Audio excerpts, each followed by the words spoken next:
নমস্কার বন্ধুরা, সবাই কেমন আছো? আশা করি সবাই ভালো আছো, সুস্থ আছো। আমিও ভালো আছি। সকাল সকাল একটা ব্লগ ভিডিও শুরু করে দিলাম। অবশ্যই দেখো, ভিডিওটা ভালো লাগবে। আর এই যে এখন সকালবেলা বেরিয়েছি, এখন প্রায় 9:30 মতো বাজে।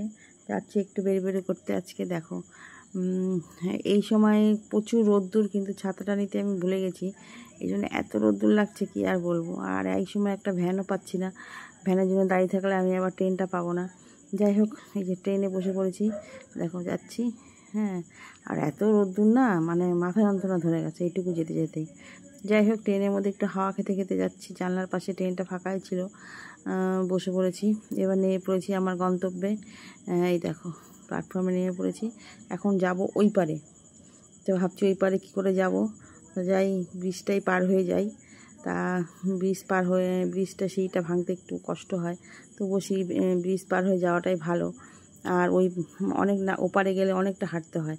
তো যাই হোক, আমি ব্রিজটা পার হয়ে ওপারে যাওয়ার চেষ্টাটা করছি। একটু হেঁটে নিই, এখানেও প্রচুর রোদ্দুর, কী করবো। আর ছাতাটা নিতে ভুলে গেছি। যাই হোক, পৌঁছে গেলাম। পৌঁছে গিয়ে দেখি পুজোয় বসে গেছে। আমি গেছি আমার বোনের বাড়ি, আজকে বোনের বাড়িতে ছিল নারায়ণ পুজো। তা এই দেখো, গিয়ে দেখি ঠাকুরমশাই চলে এসেছে আর পুজোয় বসে গেছে। আমি একটু গিয়ে প্রণাম করলাম, প্রণাম করে নিলাম। আর মিষ্টি নিয়ে গেছিলাম পুজোর জন্য, সেই মিষ্টিটা দিলাম। আর ঠাকুরমশাই দিকে পুজো করছে। ঠাকুরমশাই ফ্যান অফ করে পুজো করছে, কি গরম। তারপর যাই হোক, প্রণাম করে এই যে এখন চলে গেলাম। বোন বললে একটু চা করে দিল বোন। তারপর একটু চা খাচ্ছি। পুজো প্রায় শেষের দিকেই, তা অঞ্জলি ফঞ্জলি দেওয়া হয়ে গেছে ওদের। তারপরে বোন চা করলো, বললো একটু চা খা একটু। আর চা না খেলে একটু সত্যি ভালোও লাগে না, এনার্জি পাই না। বাইরে থেকে যদিও চা খেয়ে আমি গেছি, কিন্তু বাইরে থেকে খেয়ে গেলেই কী হবে, আমার তো আবার একটু চায়ের নেশা না।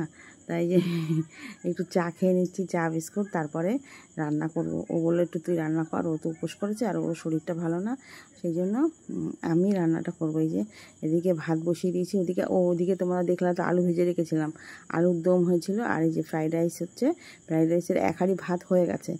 আর হচ্ছে তোমার আর এক হাঁড়ি ভাত হলেই আমাদের রান্নাবান্না কমপ্লিট হয়ে যাবে। ওই দেখো নিচে ওই যে এক হাঁড়ি করে সবজি টবজি ভেজে রেখে দিয়েছি, সব রেডি করে। আর আলুর দমও হয়ে গেছে। হ্যাঁ, এবারে ভাতটা হলে মিশিয়ে দিলেই আমাদের হয়ে যাবে আজকে রান্না। আর পাঁপড় ভাজবো, চাটনি আমি বাইরে থেকে করে নিয়ে গেছিলাম।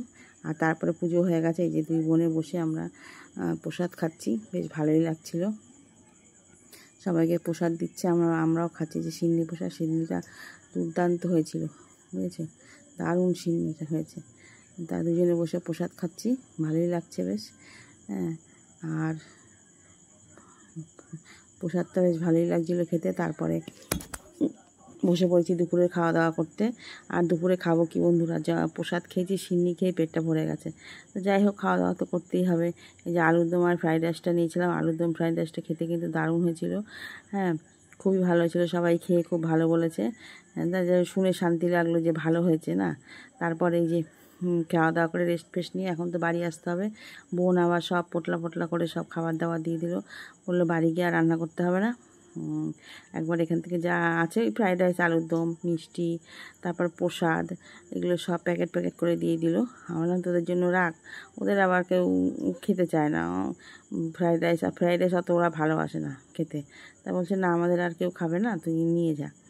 তারপরে নিয়ে আসলাম ওগুলো সব প্যাকেট করে ব্যাগের মধ্যে ঢুকিয়ে গুছিয়ে এবার বাড়িমুখও রওনা হব। সারাদিনটা ভালোই কাটলো বন্ধুরা, বুঝেছো। সারাদিনটা বেশ ভালো করে এই যে বাড়িতে চলে এসেছি। বাড়িতে এসে এই যে নিয়ে এসেছিলাম এক কড়াই মানে 1 গামলা দই, 1 বালতি দই আমার কর্তামশাইয়ের জন্য। আর এই দইটা খুব ভালো লাগে খেতে। আর ওই খাবার দাবার নিয়ে এসেছি, তাই বলছিলাম যে অনেক কিছু নিয়ে এসেছি, রাতে আর রান্না করতে হবে না।